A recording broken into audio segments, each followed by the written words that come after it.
मेरठ के किठौर विधानसभा क्षेत्र में सियासी बयानबाजी एक बार फिर तेज होती नजर आ रही है। किठौर विधानसभा सीट से जुड़े देवेंद्र गुर्जर ने प्रेस कॉन्फ्रेंस कर पूर्व मंत्री एवं किठौर क्षेत्र के चर्चित नेता शाहिद मंजूर को लेकर तीखे बयान दिए हैं। इस दौरान उन्होंने शाहिद मंजूर पर कई गंभीर आरोप लगाए और उन्हें लेकर आपत्तिजनक टिप्पणी भी की। देवेंद्र गुर्जर के बयान के बाद क्षेत्र के राजनीतिक गलियारों में चर्चाओं का दौर शुरू हो गया है। प्रेस कॉन्फ्रेंस के दौरान देवेंद्र गुर्जर ने शाहिद मंजूर पर लोगों की प्रॉपर्टी हड़पने जैसे गंभीर आरोप लगाए। हालांकि इन आरोपों के समर्थन में कोई दस्तावेज या स्वतंत्र प्रमाण सामने आने की जानकारी नहीं है। उनके आरोपों को लेकर शाहिद मंजूर या उनके समर्थकों की ओर से तत्काल कोई प्रतिक्रिया सामने नहीं आई है। देवेंद्र गुर्जर ने आरोप लगाते हुए कहा कि शाहिद मंजूर अक्सर लोगों की संपत्तियों पर कब्जा या उन्हें हड़पने का प्रयास करते हैं। उन्होंने कहा कि इस तरह के मामलों को लेकर क्षेत्र के लोगों में चर्चा रहती है। देवेंद्र गुर्जर ने अपने बयान में शाहिद मंजूर को दिमागी नक्सल तक कह दिया। उनके इस बयान के बाद किठौर की राजनीति में बयानबाजी और अधिक तीखी होने के आसार हैं। राजनीतिक हलकों में इस टिप्पणी को लेकर तरह तरह की चर्चाएं शुरू हो गई हैं। उन्होंने शाहिद मंजूर को सीधे नाम लेकर बयान देने की चुनौती भी दी है। देवेंद्र गुर्जर ने कहा कि अगर उन्होंने मां का दूध पिया है तो वो सीधे नाम लेकर बयान दें। देवेंद्र गुर्जर की प्रेस कॉन्फ्रेंस के बाद किठौर विधानसभा क्षेत्र में राजनीतिक टकराव के और तेज होने के संकेत मिल रहे हैं।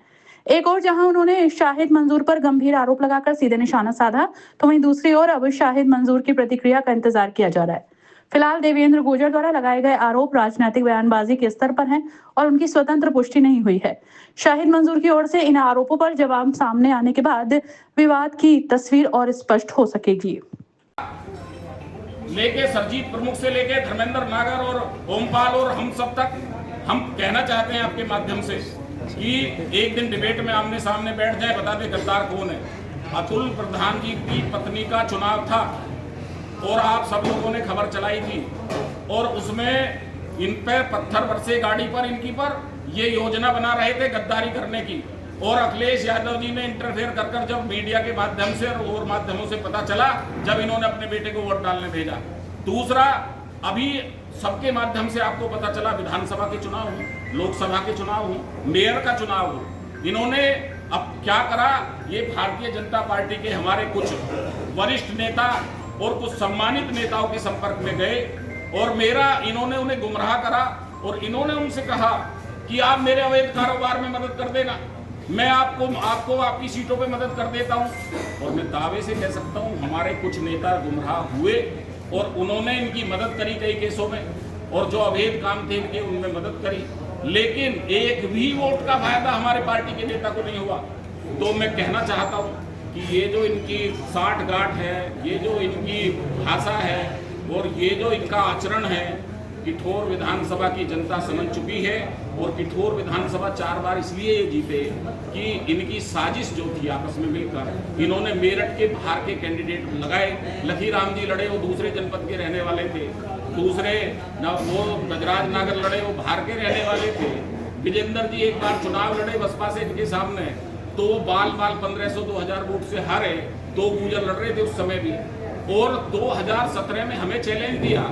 तो मैं क्योंकि आपके माध्यम से कह रहा हूँ, जो बात मैं कहता हूँ मैं आपके सामने कहूँगा वो सदा रहेगी।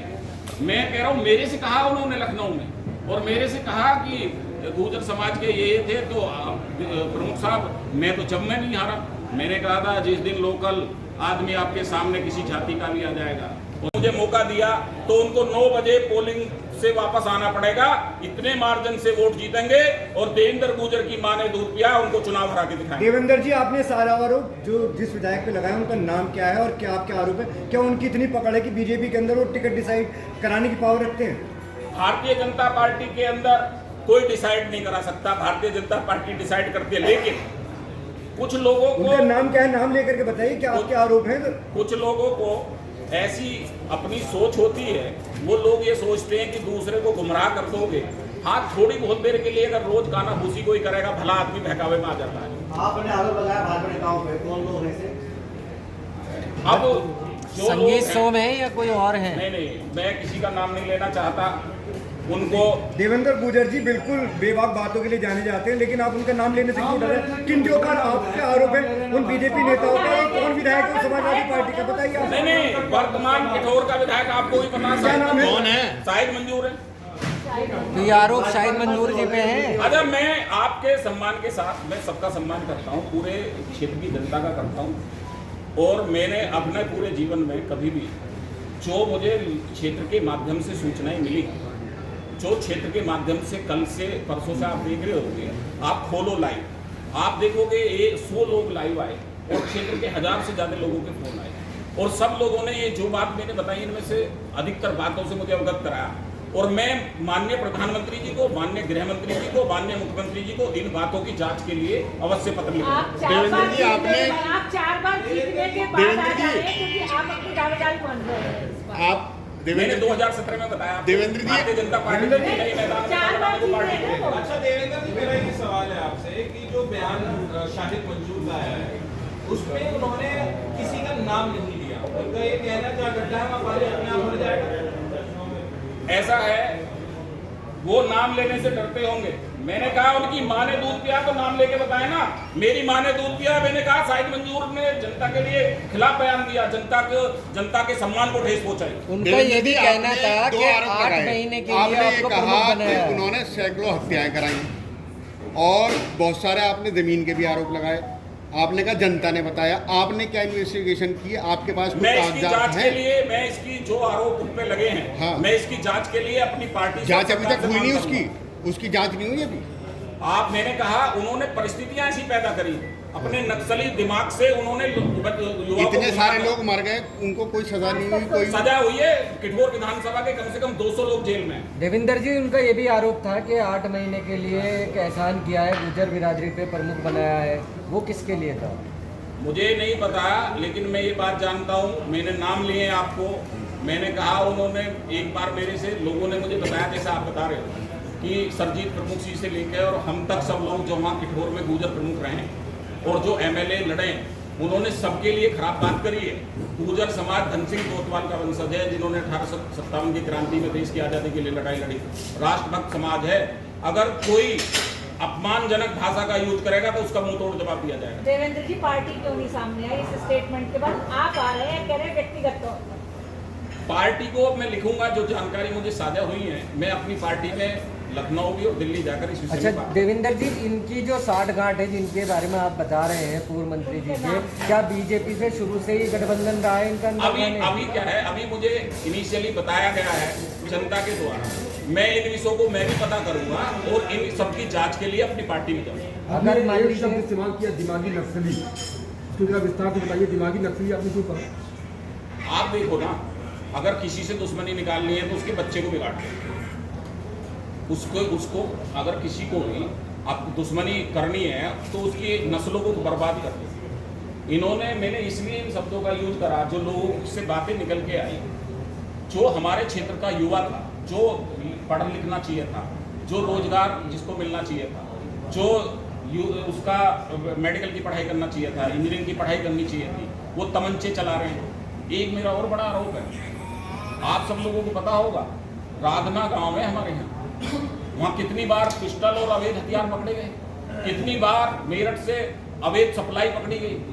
मेरा ये कहना है और मैं दावे से कह सकता हूँ, मेरी गाड़ी में एक भी 30 साल से कम आयु का बच्चा नहीं मिलेगा जब से मैं 25 साल से राजनीति में आया हूँ। क्योंकि मैं उससे कहता हूँ, बेटा जाके पढ़, तेरे माँ बाप बड़ी मेहनत से खेती का पैसा तेरे पीछे पढ़ाई में लगा रहे हैं। और इन्होंने हमारे आने वाली नस्लों को बर्बाद करने के लिए आपस में किया है, आपस में लड़ा आप है। एक तरह से उन्हें दिमागी नक्सली कह रहे हैं।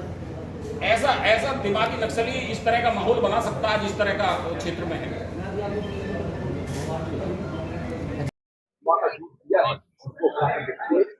देवेंद्र जी, क्या सियासत में एक नया मोड़ आ रहा है कि कभी जरूरत आपकी पड़ती थी शायद मंजूर को, आज किस तरीके की बयानबाजी? निश्चित तौर पे मैं एक बात कह सकता हूं कि मेरा शाहिद मंजूर से कभी कोई वास्ता नहीं रहा। रात को 1 बजे वो मेरे घर पर आए थे, मैं कभी उनके घर पर नहीं गया और शाहिद मंजूर के घर पर मैं कभी उनसे चैलेंज के साथ कहता हूं, मैंने कभी उनका घर नहीं देखा, जबकि मेरे पड़ोस में 4-5 किलोमीटर पर था। और वो मेरे घर आए थे पहली बार रात को अपने भतीजे को लेकर, अपनी मदद मांगने के लिए। और राजनीति में जब क्षेत्र एक होता है, सब चीजें होती हैं, तो एक दूसरे के पास आना जाना कोई बुरी बात नहीं है। लेकिन कल उन्होंने जिस भाषा का प्रयोग किया, जिस तरीके से उन्होंने 15 अगस्त के दिन देश की आजादी लोग मना रहे हों और जनता को धमकाने का काम किया, तो देवेंद्र गुर्जर अभी वहां जिंदा है, जनता को नहीं धमका सकते। क्या वजह और क्या बयानबाजी रही है जो सोशल मीडिया पे चल रही है, फेसबुक खोल पे? आप देखो ना, वो कह रहे हैं जिसकी माँ ने दूध पिया वो हरा के दिखाए। और अगर वो कह रहे हैं कि जमीन माफिया, आपसे बड़ा जमीन माफिया उससे मिलकर काम करने वाला व्यक्ति कौन है? आपके लखनऊ में फ्लैट देखो आप, डिमोलिश हुए, 3 हत्याएं हुई, उसके बाद उनके परिवार के लोग जेल गए और वो भी जमानत पर बाहर हैं। आप देखो ना पूरे क्षेत्र के उनकी पहली स्थिति देखो। आप तो राशिद भाई पहले से जानते हैं, आप वहां की स्थितियां देखो, परिवार में भी उनके परिवार में भी लोग संतुष्ट नहीं है।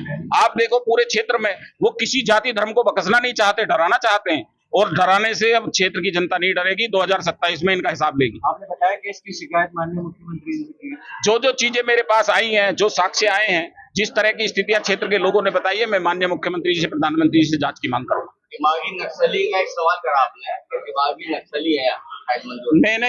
मैंने ये कहा कि जिस तरीके से उन्होंने 15 अगस्त को बयान दिया और हमारे क्षेत्र में युवाओं को भटका कर और वो आपस में भाई को भाई से लड़ा कर और जो दुश्मनी की खाई बड़ी करी और जो हत्याएं हुई, जो आपस में मरे लोग, वो एक माइंड वॉश कर दिमागी नक्सली कर सकता है। अपनी राय हमें कमेंट बॉक्स में जरूर दें। ऐसे ही लेटेस्ट अपडेट्स के लिए हमारे चैनल रॉयल बुलेटिन को लाइक, शेयर और सब्सक्राइब करना ना भूलें।